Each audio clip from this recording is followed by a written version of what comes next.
मागच्या अध्यायात आपण कर्म समजून घेतलं, कर्तव्य स्वीकारलं, फळाचा त्याग शिकलो. पण आज भगवंत आपल्याला अजून खोल नेत आहे. कर्माच्या पलीकडे, ज्ञानाच्या प्रकाशाकडे.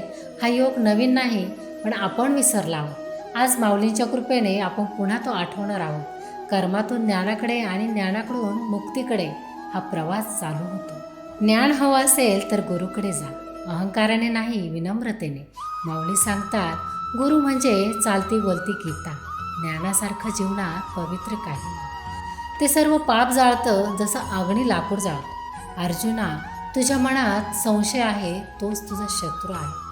ओ धैर्य कर, कर्म कर, ज्ञान घे आणि माझ्यात विलीन हो.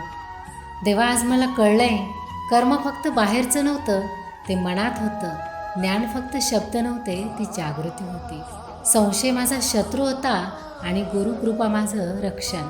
आजपासून कर्म करीन पण जागरूक राहून, जीवन जगेन पण अहंकाराशिवाय. जे काही करीन ते तुझ्यासाठी करीन. ज्ञान दे, विवेक दे आणि माझ्या प्रत्येक कर्माला तुझ्या चरणी स्थान दे.